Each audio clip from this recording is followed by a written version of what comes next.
जो मेरी इंफॉर्मेशन है मैं वो आपको देता हूँ। वो सोच ये थी कि अक्टूबर में इलेक्शंस करवा दिए जाएं और इस बारे में मेरी मालूमात के मुताबिक इलेक्शन कमीशन से भी बात हुई थी और वो कह रहे थे कि हम पुरानी हल्का बंदियों पे करवा सकते हैं, नई हल्का बंदियों पे नहीं करा सकते।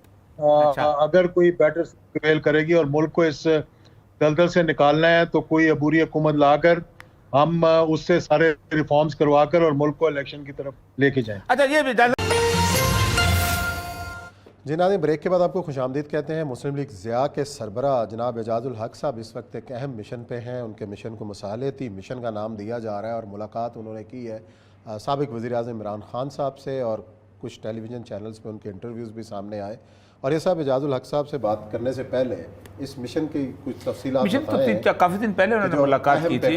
किसका लेके गए खान साहब? वो कहते तो ये हैं कि मैंने कहते तो ये हैं कि मैं अपने तौर पे अपने अदारे की तौर पे गया हूँ। मैंने कहा पार्टी के, क्योंकि नहीं अदारा तो उनका नहीं है, उनके वालिद का था ना। अच्छा, मेरा बेटा कहे कि मैं ब्यूरोक्रेट हूँ तो मैं ब्यूरोक्रेट तो नहीं हो जाएगा ना, तो उनके वालिद का था। लेकिन वो कहते ये हैं कि मैं अपने अदारे के तौर पे गया हूँ और सारा कुछ ये है। लेकिन ये है कि बहरहाल बहुत बड़ा मिशन लगता है। मिशन पूछ लेते हैं। अस्सलाम वालेकुम एजाज साहब। जी वालेकुम अस्सलाम। एजाज साहब बताइएगा कि खान साहब के पास आप गए, मुलाकात कैसी रही, क्या पैगाम आपने पहुँचाया? ज़ाहिर है आपका मैं एक बयान पढ़ रहा था कि आप चाहते हैं कि जो सूरत हाल नॉर्मल हो। हम क्या सब यही चाहते हैं कि जो सियासी जो माहौल है इतना टेंस हुआ है इसके अंदर थोड़ी सी जो है वो सूरत हाल बेहतर हो। तो आप बताइएगा कि क्या क्या हुआ और थोड़ा सा क्या कोई अच्छी खबरें आने वाली हैं इस हवाले से? कोई बर्फ़ पिघलती हुई नज़र आ रही?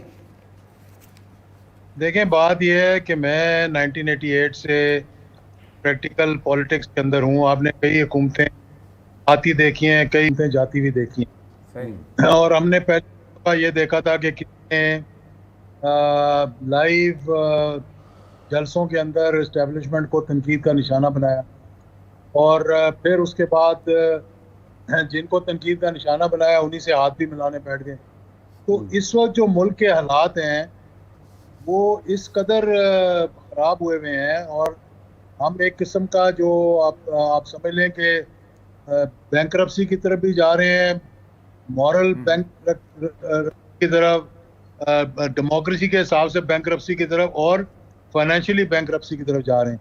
अगर अभी भी हमने होश ना लिए और अभी भी हम ना समझे इस बात को कि मुल्क को किस तरह से बेहतरी की तरफ ले जाना है और अपनी अपनी अना का मसला बनाकर बैठे रहे जनाब कि इसने ये किया और उसने वो किया, तो मेरा ख्याल है कि ये फिर मुल्क के साथ आप मुखलिस नहीं हैं। अच्छा ये बताइएगा जी जी जी अच्छा जी बताएं। हाँ जी ठीक। मैं सिर्फ ये कह रहा हूँ कि हम और ये साहब इस स्टेज पर हैं कि हमने बहुत करीब से इक़्तिदार को भी देखा है, मुतअद्दिद मरतबा पार्लियामेंट का भी हिस्सा रहे हैं, वजीर भी रहे हैं और 11 साल का मेरे वालिद का ज़माना था, आपको पता है, उस वक्त भी बहुत करीब से मामलात को देखा है। तो अब इस रिटायरमेंट की एज पे जाके अगर झूठ और मुनाफिकत और इन चीज़ों को हम लें और सच को सच ना कहें और मतलब स्याह को स्याह और सफ़ेद को सफ़ेद ना कहें, तो मैं समझता हूँ कि ये हम अपने साथ भी गलत कर रहे होंगे और मुल्क गलत कर रहे होंगे। तो उस सिलसिले में अगर कोई मुलाकातें होती हैं तो मैंने कोशिश की है कि बेहतरी की तरफ मामला चले। अब उसको आप जिस मर्जी नज़र से देख सकते हैं कि क्या बातचीत की, क्यों की। मैं समझता हूँ कि मामलात जो हैं अगर हम कन्फ्रंटेशन करेंगे तो मज़ीद ख़राबी की तरफ जाएंगे और हम फिर वो काम करने को जाएंगे जो कि अब आप सोशल मीडिया पे देख रहे हैं कि कभी ऐसा। जी जी हेलो, मेरा ख्याल है कि कोई ऑडियो का उनके अंदर प्रॉब्लम आया है क्योंकि मेरा फ़ोन कॉल आ गई शायद। अच्छा तो वो वही कह रहे थे कि बुनियादी तौर पे मैंने देखा है कि इतना ज़्यादा अदारों की सूरत हाल हो गई है कि अब अदारों को अपने में संभालना मुश्किल हो गया हुआ है। तो उसकी वजह से मैं गया था कि ये सूरत हाल कैसे बिल्टअप हुई। तो मैंने बेसिकली सवाल जो करना था वो ये था कि जब मैं आज से कुछ 2 महीने पहले मिला था खान साहब से, पहले चंद लोगों में से था। जी जी अस्सलाम वालेकुम। जी एजाज साहब, मैं असल में पूछना चाह रहा था कि मैं तकरीबन 2 महीने पहले खान साहब से मिला था ईद के अगले दिन। तो उन्होंने पहली बात मुझे फ़ोन ऐसे हाथ में पकड़ा हुआ था, कहते कि मैंने तो नंबर ब्लॉक किए हुए हैं। तो कुछ नंबर खुलने का चांस है कि नहीं है? देखें, ये सारी पॉलिटिकल गेमिंग होती है, कोई नंबर किसी का ब्लॉक नहीं करता, और अगर कोई ब्लॉक भी हो जाए तो कई नंबर खुले होते हैं। अच्छा ठीक है। तो बात यह है कि इंसान में गुस्सा होता है और दोनों तरफ से गुस्सा है। अब खान साहब ने भी जो मतलब बातें की हैं, जो लकब दिए हैं, मेरा नहीं ख्याल कि वो भी अच्छे अंदाज में लिए गए हों।